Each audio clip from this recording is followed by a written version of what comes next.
ಅಟ್ಯಾಕ್ಗೆ ಪ್ರತ್ಯುತ್ತರವಾಗಿ 9 ಕಡೆ ಸ್ಟ್ರೈಕ್ ಮಾಡಿದೆ ಭಾರತ. ಇವತ್ತು ಏನೋ ಒಂದು ದಿಟ್ಟ ಕ್ರಮವನ್ನು ಕೇಂದ್ರ ಸರ್ಕಾರ ಮತ್ತು ನಮ್ಮ ವಾಯುಪಡೆ ಇವತ್ತು ಏನು ಸ್ಟ್ರೈಕ್ ಮಾಡಿದ್ದಾರೆ ಪಾಕಿಸ್ತಾನ ಮೇಲೆ, ಬಹುಶಃ ಇದು ಅನಿವಾರ್ಯ ಅಂತಲೂ ಹೇಳೋದಕ್ಕೆ ಬಯಸ್ತೀನಿ. ಯಾಕೆಂದರೆ ಯಾವ ಅಟ್ಟಹಾಸವನ್ನು ಪಾಕಿಸ್ತಾನದವರು ಮತ್ತು ಅವರ ಬೆಂಬಲದಿಂದ ಆಗ್ತಾ ಇರ್ತಕ್ಕಂಥದ್ದು ಅದು ನಾವು ಸಹಿಸ್ಕೊಂಡಿರೋಕ್ಕೂ ಕೂಡ ಆಗೋದಿಲ್ಲ. ಆದ್ದರಿಂದ ಇವತ್ತು ಏನು ಕೇಂದ್ರ ಸರ್ಕಾರ ಮತ್ತು ನಮ್ಮ ಆರ್ಮಿ, ಏರ್ಫೋರ್ಸು, ನೇವಿ ಎಲ್ಲ ಏನೇನು ಕ್ರಮ ತಗೊಳ್ತಾರೆ ಅದಕ್ಕೆ ನಾವೆಲ್ಲರೂ ನಮ್ಮ ಬೆಂಬಲ ಇರಬೇಕಾಗ್ತದೆ ಮತ್ತು ಇದನ್ನು ಒಗ್ಗಟ್ಟಿಂದ ನಾವು ಎದುರಿಸಬೇಕಾಗ್ತದೆ. ಯಾಕಂದರೆ ನಮ್ಮ ಒಂದು ಏನು ಕ್ರಿಯೆ ಮಾಡಿದ್ದೀವಿ ಅದಕ್ಕೆ ಪ್ರತಿಕ್ರಿಯೆ ಇದ್ದೇ ಇರ್ತದೆ. ಅವರು ಕೂಡ ಸುಮ್ಮನೆ ಕೂತ್ಕೊಳ್ಳೋದಿಲ್ಲ. ಆದ್ದರಿಂದ ನಾವೆಲ್ಲ ಸಜ್ಜಾಗಬೇಕು. ಯಾಕಂದರೆ ಇದಕ್ಕೆ ಖಂಡಿತವಾಗಿಯೂ ಇಂಥದ್ದು ಒಂದು ಸಂದರ್ಭದಲ್ಲಿ ಆಗಲೇಬೇಕಾಗಿರುವಂಥ ಒಂದು ಸನ್ನಿವೇಶ ಉದ್ಭವ ಆಗಿತ್ತು. ಪಾಪ ಅಮಾಯಕರನ್ನು ಅತ್ಯಂತ ಒಂದು ಹತ್ಯೆಯನ್ನು ಮಾಡಿ ಬರ್ಬರ ಹತ್ಯೆಯನ್ನು ಮಾಡಿ ಒಂದು ಆ ಕೃತ್ಯಗಳು ನೋಡಿದಾಗ ಯಾರೂ ಕೂಡ ಅದನ್ನು ಸಹಿಸ್ಕೊಂಡಿರೋಕ್ಕಾಗಲ್ಲ. ಆದ್ದರಿಂದ ಈ ಆಪರೇಷನ್ ಸಿಂಧೂರ್ ಯಶಸ್ವಿಯಾಗಿ ನಡೀಲಿ ಮತ್ತು ಇದರ ಮುಖಾಂತರ ಒಂದು ಅಂತಿಮ ತೀರ್ಮಾನಕ್ಕೆ, ಅದೊಂದು ಹಿತಶ್ರೀ ಆಡುವಂಥದ್ದಕ್ಕೆ, ಇಂಥ ಒಂದು ಘಟನೆಗಳು ಪುನರಾವರ್ತನೆ ಆಗಬಾರ್ದು. ಮತ್ತು ನಮಗೇನು ಭಾರತ ದೇಶ ಯಾವಾಗಲೂ ಕೂಡ ವೈಷಮ್ಯ ಅಥವಾ ಹಿಂಸೆಯನ್ನು ನಾವು ಬಯಸುವಂಥ ರಾಷ್ಟ್ರ ಅಲ್ಲ. ಆದರೆ ಇಂಥ ಅನಿವಾರ್ಯ ಮತ್ತು ನಮ್ಮನ್ನು ಯಾವುದೇ ಬೇರೆ ವಿಧಿ ಇಲ್ಲದೆ ಇರುವಂಥ ಪರಿಸ್ಥಿತಿ ಬಂದಾಗ ನಾವು ಖಂಡಿತವಾಗಿಯೂ ಕ್ರಮಗಳು ತೊಗೊಳ್ಳೇಬೇಕಾದ್ರೆ, ಹಿಂದೆನೂ ಕೂಡ ಕ್ರಮಗಳು ತೊಗೊಂಡಿರ್ತಕ್ಕಂಥ ಇತಿಹಾಸ ಇದೆ. ಅನೇಕ ಯುದ್ಧಗಳು ಪಾಕಿಸ್ತಾನ ಮೇಲೆ ಆಗಿದೆ. ಪಾಕಿಸ್ತಾನವನ್ನು ಸೋಲಿಸಿದ್ದೇವೆ, ಮಣಿಸಿದ್ದೇವೆ, ಪಾಕಿಸ್ತಾನ ಇಬ್ಬಾಗ ಮಾಡಿದ್ದೇವೆ. ಅದರಿಂದ ಎಲ್ಲ ಇತಿಹಾಸ ಇದೆ. ಆದರೂ ಕೂಡ ಅವರು ಪಾಠ ಕಲಿತಾ ಇಲ್ಲ.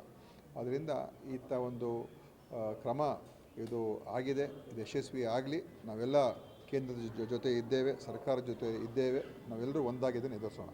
ಭಾರತೀಯ ಹೆಣ್ಮಕ್ಳ ಸಿಂಧೂರ ಅಳಿಸುವಂಥ ಕೆಲಸನ ಉಗ್ರರು ಮಾಡಿದರು. ಅದೇ ಹೆಸರಿನಲ್ಲೇ ಆಪರೇಷನ್ ನಡೆದಿದೆ. ಅದೆಲ್ಲ ಒಳ್ಳೆಯದೇ. ಅದು ನೋಡಿ, ಹೆಸರು ಅದೆಲ್ಲ ನಾನು ಅದರ ಬಗ್ಗೆ ಹೆಚ್ಚೇನು ಹೇಳೋಕ್ಕೆ ಹೋಗೋದಿಲ್ಲ. ಆದರೆ ಇವತ್ತೇನೋ ಒಂದು ನಮ್ಮ ದಾಳಿಯನ್ನು ಪಾಕಿಸ್ತಾನದಲ್ಲಿ ಮಾಡಿದ್ದೇವೆ, ಇದನ್ನು ನಾನು ಸ್ವಾಗತ ಮಾಡ್ತೀನಿ. ಮತ್ತು ಮುಂದೇನೂ ಕೂಡ ಅನೇಕ ಘಟನೆಗಳು ಆಗ್ತದೆ. ನಾವು ಇವಾಗ ಇಲ್ಲಿಗೆ ಇದು ನಿಲ್ಲುತ್ತೆ ಅಂತ ಹೇಳೋಕ್ಕಾಗೋದಿಲ್ಲ. ಆದರೆ ಇದಕ್ಕೆ ನಾವು ನಮ್ಮ ದೇಶ ಒಂದಾಗಿ ಇದನ್ನು ಎದುರಿಸಬೇಕು. ಯಾಕಂದರೆ ಕಷ್ಟ ಸುಖ ಎರಡರಲ್ಲೂ ನಾವು ಒಂದಾಗಿ ಇರುವಂಥದ್ದೇ ಭಾಳ ಮುಖ್ಯ.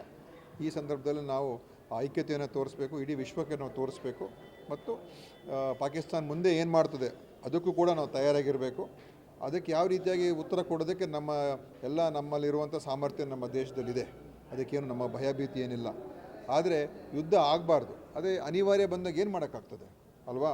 ನಮ್ಮನ್ನು ಇಷ್ಟು ಒಂದು ಇದಕ್ಕೆ ನೂಕಿದಾಗ ಬೇರೆ ನಮ್ಗೆ ಇನ್ನೂ ದಾರಿ ಕಾಣಿಸ್ತಾ ಇದ್ದಾಗ ನಾವು ಮಾಡಲೇಬೇಕಾಗ್ತದೆ. ಇದು ನಮ್ಮ ಒಂದು